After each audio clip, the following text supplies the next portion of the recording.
हाँ, तो wastes book के अपने जो 2 चैप्टर बच गए थे विस्तास के, एक तो अपना ये है on the face of it और मेमोरीज ऑफ चाइल्डहुड, ये 2 चैप्टर अपने बचे हुए हैं।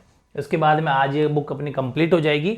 ये वेरी सिलेक्टेड क्वेश्चन है। इसके बाद में मैंने इसके लिए वो पार्ट की समरी भी ली है, ठीक है, खास समरी जो जहाँ से क्वेश्चन बनते हैं, इनको तो आपको पढ़ना ही पढ़ना है। उसके बाद में अगर टाइम रह जाता हो आपके पास में तो फिर कुछ और पढ़ना है, ठीक है।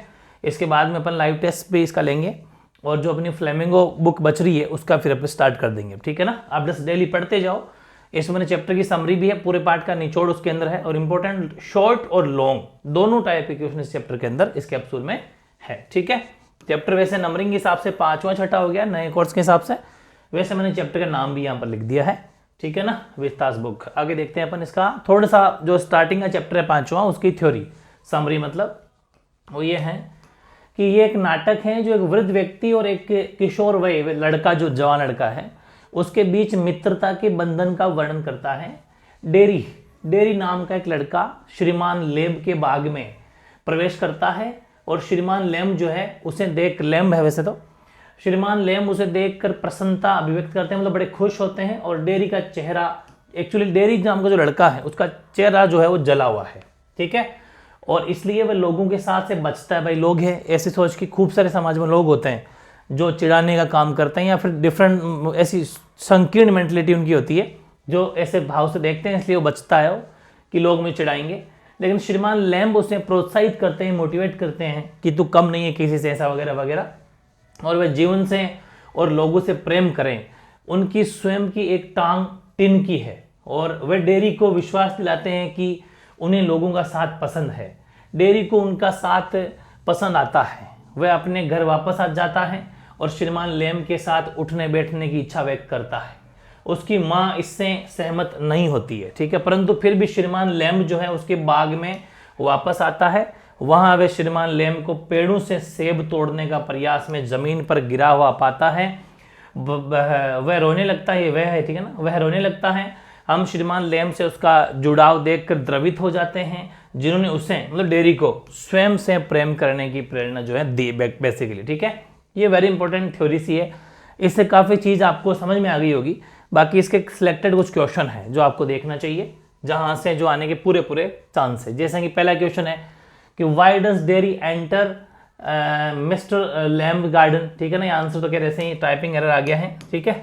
बाकी क्वेश्चन इतना सा ही है, ये है कि जो मिस्टर लैम्ब है, हाँ, वाई का मतलब क्यों, Y does dairy enter mister Lamb's garden, मतलब जो डेरी है वो श्रीमान लैम्ब के गार्डन में एंटर क्यों हो जाता है, प्रवेश क्यों कर लेता है। तो इसका आंसर ये है कि Derry has a burned face का मतलब जला हुआ चेहरा। So he suffers from inferiority complex, वो मतलब हीन भावना होती है ना, इन्फेरिटी कॉम्प्लेक्स का मतलब है हीन भावना से ग्रसित लोग उसको हीन भावना से देखते हैं कि चेहरा जला हुआ है। कुछ लोग तो इवन ऐसा ही मानते हैं कि अशुभ है ना, तो काफी सारी चीजें हैं। तो ही अवॉइड पीपल्स कंपनी, इसलिए वो फिर लोगों के साथ में रहना पसंद नहीं करता, ठीक है। पीपल्स कंपनी का मतलब लोगों के साथ रहना, लेकिन वो पसंद नहीं करता, अवॉइड करता है, ठीक है।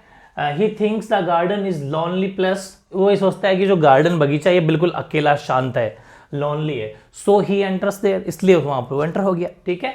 तो वेरी इंपॉर्टेंट है, ये आपको साथ में हिंदी भी लिखी हुई है तो आपको इजीली समझ में आ भी जाएगा। Second, the gates always open, the line is oft repeated in the play, what does it signify, मतलब व्हाट गेट्स ऑलवेज ओपन, दरवाजा हमेशा खुला रहता है, ठीक है।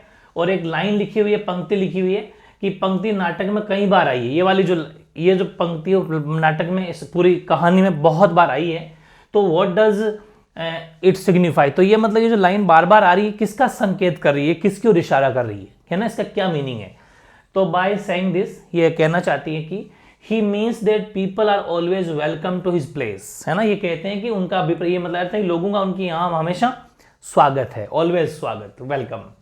The line symbol is that life is really good for those who have an open heart to enjoy it, बिल्कुल सही है कि ये जो जीवन है वास्तव में उन लोगों के लिए जो खुले दिल के होते हैं, अच्छे नेक इंसान होते हैं। आप देखना आजकल पड़ोसी से दुखी है ना, मतलब, लेकिन ये इसमें ये कहा गया कि ये जो चैप्टर है, ये चैप्टर में मतलब इसमें ये कहा गया कि जो खुले दिल वाला है, जो अच्छा सोचने वाला, उसकी लाइफ बहुत वास्तव में बहुत अच्छी लाइफ है, बहुत शानदार लाइफ है। इसलिए दरवाजा हमेशा खुला रहता है, मतलब आइए, मोस्ट वेलकम, है ना, इंसान इंसान से राजी होता है, वो वाली बात है। अगला, what example does mister Lamb give to make Derry feel that he is just as important as all others are. तो श्रीमान लैम जो है वो ये एग्जांपल फॉर लैम, मतलब ये समझाने के लिए क्या उदाहरण देते हैं कि हम मतलब कि वह भी उतना ही महत्वपूर्ण है जितने अन्य सभी। बिल्कुल सही बात है कि Derry feel that he is just as important as all others, जितना वो इंपॉर्टेंट है बाकी जितने इंपॉर्टेंट उतना ही वो इंपॉर्टेंट है। यार चेहरा जलने से कोई ऐसा थोड़ी ना हो जाता है। तो mister Lamb gives the example of a flower and a weed, ठीक है ना, समझना, ए फ्लोर का मतलब फूल, ए वीड का मतलब खरपतवार। मतलब मैं बता दूं आपको कि मिस्टर लैम इसमें कहना चाह रहे हैं कि जिस तरीके से एक फूल वाली जो घास होती है जिसके फूल लगता है, और जो खरपतवार होती है मतलब जो फसल के साथ में उग जाते हैं खरपतवार, एक्स्ट्रा घास होती है, उसके फूल नहीं मतलब वो चाहे, लेकिन दोनों ही हरे पौधे ही तो हैं, ठीक है ना। यानी कि he tells that a weed is also a green growing plant as is a flower, ठीक है ना, फ्लावर। तो so there no difference between a flower and weed, ठीक है ना। इसलिए वो कहते हैं कि एक फूल और एक खरपतवार का उदाहरण देते हैं और कहते हैं कि एक खरपतवार भी एक फूल की भांति हरी भरी, ठीक है ना, ग्रीन ग्रोइंग प्लांट, हरी भरी और विकसित पौधा होता है। इस प्रकार फूल और खरपतवार में कोई खास डिफरेंस नहीं है, दोनों ही हरे भरे, हरियाली को इंडिकेट करते हैं और दोनों ही हरे भरे हैं, ठीक है ना। एक फूल वाला भी तो हरियाली देता है, ये भी तो हरियाली देता है, ठीक है। और why does Derry go back to mister Lamb, Derry श्रीमान लैम के पास वापस क्यों जाता है?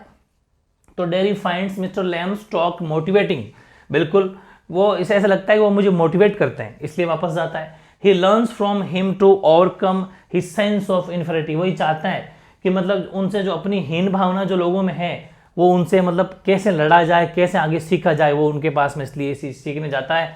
ही लाइक हिज कंपनी, वो उनके साथ रहना पसंद करता है। And so goes back to him, इसलिए वापस आना चाहता है। वेरी इजी, ठीक है। अगला है कि there is nothing that God made that does not interest me, how do the words reflect mister Lamb philosophy of life. मतलब कि वो जो ईश्वर की बनाई कोई चीज नहीं है जिसमें मुझे रुचि न हो, है ना। इन शब्दों में श्रीमान लैम का जीवन दर्शन आपको कैसे प्रतिबिंब होता है? वो कहते हैं कि ईश्वर ने जो भी चीज बनाई है मुझे सब चीज अच्छी लगती है, खरपतवार भी अच्छी लगती है तो फूल वाला पौधा भी अच्छा लगता है, समझ में आ गई। और कोई भी ईश्वर जो चीज बनाता है वो अच्छे के लिए होती है, वो सब ठीक है, ऐसा भेदभाव में नहीं करना चाहिए। तो इससे आपको उस मिस्टर लैम में क्या मतलब उसके रिफ्लेक्ट क्या प्रतिक्रिया नजर आती है? तो these words tell us about mister Lamb's thoughts and behaviour. ये उसकी थॉट्स मतलब उसके जो थॉट्स का मतलब है उनके विचार, और बिहेवियर मतलब उनका व्यवहार, उन पर डिपेंड करता है, क्योंकि ये उनके थॉट्स है भाई। सबके अलग अलग थॉट्स हो सकते हैं, कोई अलग मानता है कोई अलग मानता है, इनका सोच ये है। He is equally interested in man and nature, इंसान और नेचर दोनों में बिल्कुल इक्वली इंटरेस्टेड है। और he is satisfied with what life gives him, ये और सेटिस्फाइड भी है कि लाइफ हमें जो भी कुछ देती है वो बिल्कुल सही है। Why does Derry weep when he comes back to Mr. Lamb's garden? क्यों रोया बताओ? श्रीमान लैम जो है वो बगीचे में वापस जाता है तो क्यों रोता है? तो mister Lamb fell from ladder and died. समझ में आ गई कि जब श्रीमान लैम सीढ़ी से गिर गए और मर गए तो फिर क्या हुआ कि when Derry reaches there he finds Mr. Lamb dead। उसने देखा तो मिस्टर लैम तो डेड है, मर गए, इसलिए he starts weeping, इसलिए वो रोना शुरू हो जाता है, हो गया, because he could not help him, मतलब due to his reaching late. वो इसने ये कहा कि यार इतना मोटिवेटिंग बंदा जिनसे मैं मोटिवेट होता था, जिनसे मुझे प्रेरणा मिलती थी, जिनसे मुझे सीख मिलती थी, लेकिन आज ये अकेले मर गए, काश मैं टाइम पे आ जाता तो उनको बचा लेता, ये चीज़ है, इसलिए वो रोता है, ठीक है। अगला, why did dairy not like being with people, dairy को लोगों के साथ रहना पसंद क्यों नहीं है? क्योंकि आप समझ तो गए हीन भावना रखते हैं लोग उनके साथ में। तो Derry did not like to company of people because they were scared of him का मतलब है कि लोगों से मतलब उसे डरते हैं लोग उसे, कि ये ऐसा डरावना सा फेस है, जला हुआ फेस है, कुछ अशुभ मानते हैं, कुछ वगैरह वगैरह, ठीक है। इसलिए उनको उनके रात साथ में रहना पसंद नहीं है। Dairy had an acid brunt face हुआ, तो एसिड अटैक हो रखा है, उसकी क्या गलती है, ठीक है, एसिड अटैक हो गया उस पर, तो उसने उसका फेस जल गया। He become pessimistic in his life, मतलब कि उसके जीवन में तो निराशावादी बन गया था ये चीज है, ठीक है ना। तो इसलिए अगर उसको निराशा को दूर करना तो हमें उससे क्या है, हीन भावना नहीं रखनी चाहिए। अगला है what is common between Derry and mister Lamb, दोनों में क्या कॉमनता है, क्या समानता है? तो the common things between Derry and mister Lamb is that both of them suffered from physically impaired. बिल्कुल दोनों ही जो है शारीरिक रूप से सही नहीं है, थोड़ा थोड़ा इनमें मतलब एक तरीके से कसर है कि इनका फेस जला हुआ है और उनकी एक टांग जो है वो मतलब जो श्रीमान जो लैम्ब है उनकी एक टांग जो है वो अपन देखा था स्टील की वो लगी हुई, ठीक है। दोनों में ये मेन डिफरेंस है, वो फिजिकली है ना वो इम्पेयरमेंट है और the experience of both has been triply painful. दोनों का जो एक्सपीरियंस है अपन लोगों के साथ में देखना, अपन देखते भी हैं कि खूब सारे लोग जो विकलांग व्यक्ति को भी उस नज़र से नहीं देखते हैं, थोड़ा अलग नज़र से देखते हैं। तो ये चीज़ भी वो कहता है कि लोगों के साथ में अनुभव दोनों का ही अच्छा नहीं रहा है, ठीक है ना, भयंकर अनुभव जो है रहा है। अगला, how does mister Lamb try to remove the baseless fear of Derry. मतलब डेयरी के आधारहीन डर को दूर करने तो श्रीमान लैम क्या प्रयास करते हैं। तो mister Lamb gives an example of flower and weeds. मैंने कहा था तो वो एग्जांपल देते हैं, मिस्टर लैम फ्लावर और वीड्स का एग्जांपल देते हैं, मतलब फूल और खरपतवार का। And tells Derry story of a lonely person who fears death, ठीक है, उदाहरण देते हैं। और डेयरी एकाकी व्यक्ति कहानी सुनाते हैं जो मौत से डरता है। एकाकी व्यक्ति की कहानी सुनाता है कि एक व्यक्ति जो है वो अकेला जब रहता है वो मौत से डरता है, ये स्टोरी भी सुनाते हैं। He tells Derry to ignore people's comments and hear only those things which are worth hearing। मतलब ये कहते हैं कि डेरी कहते हैं लोगों की टिप्पणियां को इग्नोर करो, अनदेखी करो, उनकी तरफ नजर ही मत रखो और वही बात सुनो जो वाकई सुनने लायक है, वरना जस्ट इग्नोर, ठीक है ना। अगला, Why does Derry's mother not want him to go back to visit Mr. Lamb? क्यों नहीं जाने देना चाहती थी उसकी मम्मा मिस्टर लैम की, सॉरी डेरी की माँ मिस्टर लैम के पास में। तो Derry's mother did not think very highly of mister Lamb and claim to have hear not really good things about him, so he tells do not sorry Derry's not to go back to him. मतलब Derry है ना उसके बारे में अच्छे विचार नहीं रखती थी। हो सकता है किसी की सोच है, जैसे श्रीमान लैम तो बहुत अच्छे थे लेकिन उसकी जो डेरी की माँ थी उनके उसके प्रति विचार अच्छे नहीं थे, उनको वो अच्छा नहीं लगता था कि ये व्यक्ति शायद अच्छा नहीं है, शायद कल को कुछ गलत कर दे वगैरह वगैरह, होता है, अलग अलग थिंग्स होती है। इसलिए वो जो है उसके बारे में बातें नहीं सुन पाने का दावा करती, नहीं उसके बारे में आपको कुछ नहीं सुनना, उसके पास नहीं जाना, मना कर देती थी।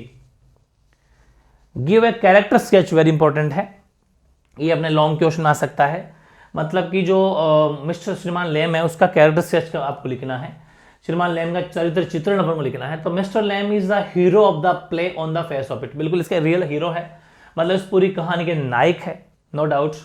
और द मेन फीचर ऑफ, वो मेन फीचर कौन कौन से वो देख लेते हैं। First, in spite of being physically impaired he does not consider himself inferior to anybody.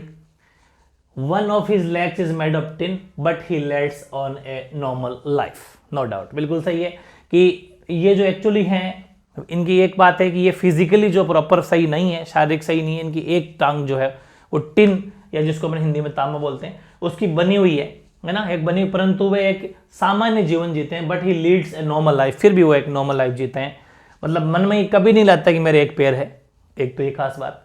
दूसरी, he defeats his loneliness by keeping himself busy, और वो इस चीज को मतलब जीते भी हैं, वे स्वयं को व्यस्त रखते हैं अकेलापन, ताकि जो लॉनलीनेस है, जो अकेलापन है, उससे थोड़ा छुटकारा पा सके, मतलब कुछ ना कुछ करते रहते हैं वो। He is lover of nature, तभी तो गार्डन बना रखा है, एक प्यारा सा गार्डन, तो नेचर से प्यार करते हैं। ही लव्स हिज गार्डन, बिल्कुल। ही लव्स बर्ड्स एंड बीज, बर्ड्स एंड बीज, ठीक है, मधुमक्खियां, इन सबसे वो जो है पक्षी मधुमक्खी सभी प्यार करते हैं। His life is an inspiration to other physically impaired person, ये इनकी जो लाइफ है वाकई इंस्पिरेशन है, लोगों के लिए एक समझ है, लोगों को एक हिम्मत है, हिम्मत देती है जो वाकई फिजिकली इम्पेयर्ड है, जो फिजिकली थोड़े सही नहीं है, मतलब विकलांग है उनके लिए। He has a positive attitude towards life, ये हमेशा लाइफ के लिए हमेशा पॉजिटिव एटीट्यूड रखते हैं। He is a self confident person, बिल्कुल सेल्फ कॉन्फिडेंट है, किसी पर ज्यादा वो नहीं करते, खुद का काम खुद करते हैं। सेंसिबल मैन तो है ही है, एक समझदार व्यक्ति है, ठीक है। तो ये वेरी इंपॉर्टेंट कैरेक्टर स्केच हो गया। और एक ले लेते हैं last, on the face of it the play on the face of it despite of unusual behaviour of the people towards the physically disabled which max them feel lonely comment, मतलब आपको अपने चैप्टर में पढ़ा अपने on the face of it, इसके अंदर ये लिखा हुआ है कि शारीरिक रूप से जो अपंग व्यक्ति होता है उसके प्रति लोगों का जो अच्छा व्यवहार नहीं होता है, अस्वाभाविक व्यवहार रहता है। आपका इस पर क्या कहना है, ठीक है ना। तो द प्ले प्ले का मतलब जो एक पूरी कहानी जो नाटक है, the play on the face of it aptly depicts the loneliness and sense of alienation experienced by Derry and Mr. Lamb on account of a disability। बिल्कुल सही है कि मिस्टर लैम और डैम के साथ में, जो इनके साथ में, क्योंकि दोनों ही फिजिकली सही नहीं है, प्रॉपर नहीं है, इस वजह से इनका थोड़ा सा ना लोगों की भावना और अलगाव, एकाकीपन सा रहता है, लोगों की हीन भावना की वजह से अकेले रहना पसंद करते हैं, कुछ अपने आप में बिजी रहना पसंद करते हैं, तो ये हमने इसमें देखा है। और the actual pain and inconvenience caused by the disabilities is often much less than the sense of alienation felt by the disabled person। सबसे बड़ी चीज ये है कि मतलब अपंगताओं के कारण उत्पन्न पीड़ा और असुविधाएं बहुत कम होती है जब अपंग लोगों द्वारा विलगाव की भावना महसूस करने की बजाय। मतलब देखो कि अपन ये यहां पर जो लोग हैं, अपंग है, विकलांग है, वो तो खुद ही बहुत परेशान है, इसमें नो डाउट, लेकिन जब लोगों के द्वारा इनके साथ में जो बिहेवियर किया जाता है वो तो उनके विकलांग होने से भी ज्यादा दुखदाई होती है, ठीक है ना। ऐसा हमें नहीं करना चाहिए। Derry and mister Lamb's physical disabilities caused pain and suffering not only their bodies but also their minds and souls, आत्मा। मतलब कि ये सिर्फ बॉडी से ही दुख नहीं पा रहे हैं, बॉडी फिजिकली तो अनबैलेंस है, मतलब ये पूरे नहीं है, डिसेबल है, तो ये सिर्फ बॉडी से दुख नहीं पा रहे हैं, माइंड से भी और अपनी आत्मा भी इनकी दुखी होती है, तो ये इसका आंसर हो जाएगा। Derry and mister Lamb both are victims of physical impairment but their attitudes toward life are completely different. Elaborate, या फिर compare and contrast the characters of mister Lamb and Derry. तो Derry was a boy of 14 साल का बच्चा है। He was pessimist, यानी कि ये क्या है, निराशावादी बच्चा है बिल्कुल, कि मैं लाइफ में क्या करूं, चेहरा ढक के चलता था हर चीज, ठीक है। He had lost all self regard and led his isolated existence. वो मतलब अपना आत्मसम्मान, सेल्फ रेस्पेक्ट इस समाज के सामने खो चुका है बिल्कुल, कि बस मेरी तो कोई इज्जत वैल्यू नहीं है। He felt himself unwanted because of his acid brunt face, जला हुआ चेहरा एसिड से। तो mister Lamb had a tin leg, वहीं पर मिस्टर लैम की हम अगर बात करें तो ये tin leg, yet he was satisfied with his life and full of life. ये अपनी, लेकिन ये इनसे थोड़े से अलग है, हालांकि ये भी फिजिकली वो है, लेकिन ये उसकी तरह नहीं है, ये थोड़े सेल्फ डिपेंड भी है और लाइफ को एंजॉय कर रहे हैं। He was an idol of optimism, ये जो है सभी विकलांग व्यक्तियों के लिए एक आइडल है, और एथोशियन होप, और सोचने के लिए भी, और मतलब कि ये बंदे को लिखा होगा यहाँ पर अपने कि ये एक आशावाद है, व्यक्ति है, तो मतलब लोगों के लिए सीखने का काम करता है, और स्ट्रिपिंग कॉन्ट्रास्ट बिटवीन डेरियन। तो यही बेसिकली इन दोनों के बीच में जो है, दोनों की जबरदस्त जो है विरोधाभास, एक तरीके से कॉन्ट्रास्ट तो पैदा हुआ है। कॉन्ट्रास्ट का मतलब है विरोध करना, विरोधाभास का मतलब है दोनों में तुलना। जैसे कि वो हैं जो डेरी हैं, वो थोड़ा डरा हुआ है, सहमा हुआ है, समाज में ये सोचता है कुछ भी नहीं है, सब कुछ प्रॉपर होना चाहिए, लेकिन ये अपनी लाइफ इंजॉय करते हैं। ये जो उसको उल्टे हैं उसको मोटिवेट भी करते हैं, और सब कुछ ओपन है, देख लिया, ठीक है। और एक लास्ट चैप्टर, इसका लास्ट क्वेश्चन चैप्टर का, कि what is it that draws Derry towards mister Lamb in spite of himself, यानी कि अपने मन के विरोध के बावजूद डेरी को क्या बात श्रीमान लैम की ओर खींच ले जाती है। मन में विरोध है, मतलब अपनी जो माँ है वो भी, खुद पर भी विरोध है, लेकिन फिर भी जो है डेरी को क्या बात ऐसी है जो, तो अब तो समझ गए अपन, क्योंकि जो श्रीमान लैम है उनको, उनके साथ उसको रहना अच्छा लगता है, कि उस वहाँ से उसको मोटिवेशन मिलता है, ठीक है। यानी कि Derry has an acid burn face है, और he hates people staring at his and therefore avoid their company, इसलिए जो लोग ऐसे ईर्ष्या करते हैं इसलिए अवॉइड करते हैं उनके साथ रहना। He suffers from a kind of inferiority complex, बिल्कुल हीन भावना से ग्रसित है। Mister Lamb himself is handicapped, वो खुद वन लेग से, एक लेग नहीं है उनके, हैंडीकैप्ड है, but he seems to have inferiority complex दोनों के साथ में। Instead he loves meeting people, इसलिए दोनों फिर भी दोनों साथ में रहना चाहते हैं, ठीक है। Mister Lamb personality is an example for of him live life without feeling ashamed of himself, और all this draws dairy of Mr. Lamb and he seems loving to his company। यानी कि दोनों ही फिजिकली मतलब proper नहीं है, लेकिन जब वहाँ जाता है डेरी तो उनसे बहुत मोटिवेट होता है, ठीक है, और बहुत ज़्यादा सीखता है, इसलिए उनके पास में जाता भी, उनके साथ रहना उसको अच्छा लगता है। ये सब खैर ईजी सी बातें हैं। अब जो अगला चैप्टर है अपना, ये सेकंड चैप्टर अपना रहेगा अगला, इसकी पहले अपन थोड़ी थ्योरी देख लेते हैं कि ये पार्ट जो है अगला, जो अपना चैप्टर नंबर 6 होगा ना, 6 ही होगा, कि ये पार्ट दो महिलाओं के जीवन की आत्मकथात्मक घटनाएं प्रस्तुत करता है। दो लेडीज की कहानी है, पहला अमेरिका में रह रही एक भारतीय मूल की लड़की का है। वह इस तथ्य का सामना करती है कि अमेरिका में रह रहे अन्य समुदाय के लोगों पर वहां की संस्कृति थोपी जा रही है। जैसे अलग देश या कंट्री के लोग भी है, वो भी अमेरिका की संस्कृति कल्चर को अपनाओ, ऐसा थोपी जा रही है। उसकी अपनी संस्कृति में केवल कायर लोग छोटे कटे वाले कपड़े छोटे कट वाले बाल रखते हैं, लेकिन अमेरिका में उसके लंबे और भारी बाल जबरदस्ती काट दिए जाते हैं। वे बाल काटे जाने के स्थान से चुपके से भागकर और पैर पटक कर वे खरोंचे मारकर अपने बचकाने तरीके से विद्रोह करती है, ऐसा कि नहीं नहीं मैं नहीं काटने दूंगी वगैरह। दूसरा वर्णन इसके अंदर चैप्टर में एक भारत में रह रही लड़की तथाकथित निम्न जाति की लड़की का है। वह अपनी जाति के एक बुजुर्ग को एक जमींदार के हाथों अपमानित होते हुए देखती है। अपनी जाति को, बूढ़े आदमी को, एक जमींदार जो होता है पैसे वाला, उसको मतलब डांटते हुए या फिर फटकार लगाते हुए अपमानित होते हुए देखती है अपनी जाति का। ठीक है, तो उसका भाई उसे बताता है कि किस प्रकार निम्न जाति के लोग सामाजिक असमानता झेलते हैं। वह उसे प्रेरित करता है कि अपनी स्थिति ऊपर उठाने के लिए बहुत परिश्रम से अध्ययन करना चाहिए। वह ऐसा ही करती है और अच्छा महसूस करती है। ये इकाई अल्पसंख्यक समुदाय की 2 महिलाओं के जीवन से आत्मकथात्मक कड़ियां प्रस्तुत करती है, जो महिलाएं अपने बचपन को याद करती है और मुख्य धारा की संस्कृति जो उसके साथ में रहना संबंध स्थापित करने की कोशिश करती है ना। पहला वर्णन 19वीं शताब्दी के उत्तरार्ध में जन्मी एक अमेरिका भारतीय महिला द्वारा है और दूसरा एक समकालीन तमिल दलित महिला है उसका है। 1876 में जन्मी जो है उसका क्या नाम इसका, शोमन सुब्रमण्यम, अमेरिका मूल की एक असाधारण रूप की प्रतिभाशाली और शिक्षित महिला थी, जिसने एक ऐसे समय में संघर्ष किया और विजय प्राप्त भी की जो मूल अमेरिका संस्कृति महिलाओं की ओर बहुत अधिक पूर्वाग्रह मतलब व्याप्त था। तो एक लेखिका के रूप में उसने जो है जितकाला सा उपनाम अपनाया। ये कुछ मतलब एक कहते हैं ना उपनाम, खुद का नाम तो कुछ और था लेकिन ऐसा कुछ नाम अपनाया। और 1990 में कार्लिसिल इंडियन स्कूल की आलोचना करते हुए लेख प्रकाशित करने आरंभ किए। उनकी रचनाओं में बाहरी दिखावे की आलोचना होती थी और एक मूल अमेरिकी महिला रूप में उनका जीवन दूसरों को दबाने की बुराई विरोध समर्पित था। एक बामा एक रोमन कैथोलिक परिवार की एक तमिल दलित महिला है जो दूसरी वाली है, उसका नाम बामा है, उपनाम है। उनकी 3 मुख्य रचनाएं प्रकाशित हुई। 1992 में तो हुई आत्मकथा करुकु, 1994 में एक उपन्यास लिखा, नॉवेल लिखा संगति, 1996 में लिखा था इन्होंने कुसुम कारण। हालांकि आगे ले लेंगे पर ये प्रस्तुत किए और इसने सब ये वेरी इंपॉर्टेंट है। इसका अर्थ है कि ताड़ की, जैसे ये कुरुकु पहले वाला, ये कुरुकु का मीनिंग क्या है, इसका मीनिंग है ताड़ की पत्तियां जो दोनों किनारों पर दांतेदार होने से 2धारी तलवार की तरह होती है। शब्दों के एक चुने हुए हेर फेर में तमिल शब्द करुकु जिसमें बीज, ठीक है ना, बीज अर्थ वाला, और करु शब्द का मतलब है ताजगी, नयापन। ये सब कुछ खैर तो आगे ला लेंगे, थोड़ा बहुत अपन को ये थ्योरी जानी जरूरी है ताकि अपन को मोटा मोटी इस चैप्टर की एक इमेज बन जाए।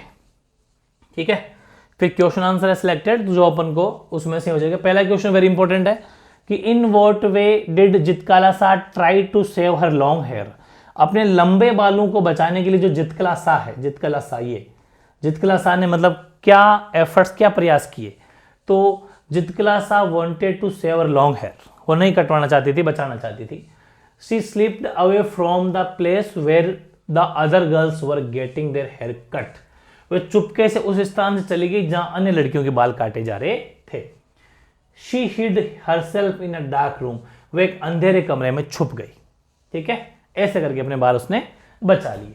अगला क्वेश्चन है, बामा could walk to the distance from her school to home the 10 minutes, but usually it took her from half an hour to an hour. Why?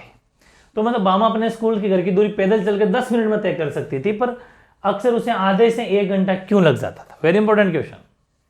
तो Bama was a young girl, ठीक है, young girl studying in a class 3rd। तो as a child she was attracted to all entertaining things to her way back to home. अब सीधे छोटे बच्चे होते हैं, आप देखना कोई भी रास्ते में कोई भी चीज दिखेगी उसको देखने की कोशिश करेंगे, ये क्या है, ये कैसे है, वो भूल जाते हैं मुझे स्कूल भी जाना है। ठीक है, ये चीज होती है। So she got late in reaching home, इसलिए वो घर पहुंचने में देरी हो जाती। जो भी कोई एंटरटेनिंग चीज लगती है उसको, उस एंटरटेनिंग चीज को देखने लग जाती जो उसको अच्छी लगती। अगला है, what seemed very funny to Bama while returning home one day. एक दिन जब घर वापस आ रहे तो सबसे बेस्ट उसको कोई अच्छी चीज क्या दिखी।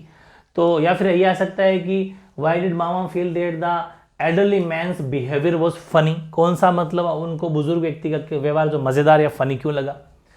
तो जब वो एक बार घर आई थी, while returning home one day, तो बामा सा एल्डरली पर्सन, बामा ने देखा कि एक बुजुर्ग व्यक्ति है carrying a food packet bye it's string, ठीक है ना, कि उसने एक जो भोजन का पैकेट है उसको उसकी डोरी से पकड़कर ले जा रहा है, ठीक है। He was keeping the packet away from him, है ना, वो पैकेट स्वयं से दूर रख रहा है।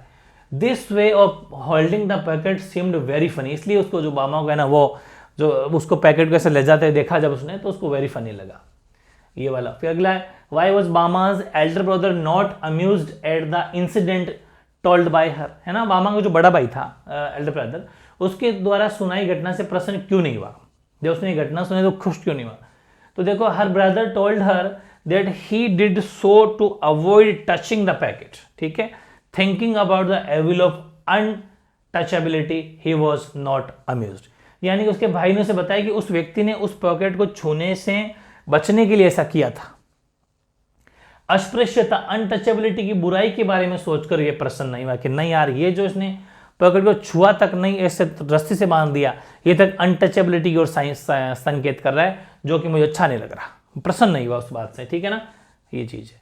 अगला है कि हम भी इंसान है, इस शीर्षक पर चर्चा करो। Discuss the title we too are human beings, तो ठीक है, तो देखो द टाइटल है we too are human beings, refers to the plight of the people of so called lower caste, यानी कि हम भी इंसान है शीर्षक तथा के निम्न जाति के जो लोग हैं ना, लोअर कास्ट जो लोग हैं, उनकी बुरी दशा के संदर्भ में है, उनके रेफरेंस में है। The title argues upon the upper caste people not to snatch the human rights of lower caste people, ठीक है ना, यानी कि ये शीर्षक जो है, जो ये हेडिंग है, जो टाइटल है, वो ऊंची जाति के लोगों, नीची जाति के लोगों के मानवीय अधिकारों, ह्यूमन राइट्स को न छीनने के लिए प्रेरित करता है। The title argues upon the upper caste people not to snatch, मतलब न छीनना, छीनिए मत, न छीनने के प्रेरणा देता है। अगला, in what way did Bama fight against the stigma of belonging to a lower caste, ठीक है, तो मतलब वही बामा निम्न जाति के संबंध में संबंध रखने के कलंक के विरुद्ध में किस प्रकार के लिए संघर्ष बामा करती है आगे जाके। तो देखो, Bama's brother encouraged her and advised her to study hard to raise her position in the class. वो इसका भाई जो कहता है कि तू खूब परिश्रम कर, मेहनत कर, अध्ययन कर और अपनी कक्षा में अच्छा स्थान रैंक लेके आ, अच्छी टॉप क्लास में आ। She did the same and stood first in her class. वो कहता है कि मतलब कि वो ये कहता है कि उसने वैसा ही किया, और वो अच्छा, वो लड़की कहता, वो तो खैर उसने कह दिया कि शी सॉरी, उस लड़की ने भी, बामा ने वैसा ही किया और वो क्लास में टॉप आ भी गई, फर्स्ट इन हर क्लास, ठीक है। और now many person because her friends thus she fought against the stigma of belonging to her lower caste, है ना। हालांकि इस कारण बहुत से लोग उसके फ्रेंड बन गए थे, क्योंकि जो पढ़ाई में नंबर 1 होता है उससे हर कोई दोस्त बन जाता है, लेकिन इस प्रकार उसने निम्न जाति के संबंध में रखने के कलंक के विरुद्ध संघर्ष किया था, ठीक है ना, ये चीज है। मतलब मेन चीज यही है कि बस पढ़ाई करो, पढ़ाई ही सब चीज का सॉल्यूशन है। I felt like sinking on the flower said जित क्लासा, when did she feel so and why. मतलब कि ये कह रहा है कि आई फेल्ट लाइक स्टिंग, मतलब मैं स्वयं को फर्श में, अंदर फर्श होता है जमीन, उसके अंदर धंसता हुआ महसूस किया।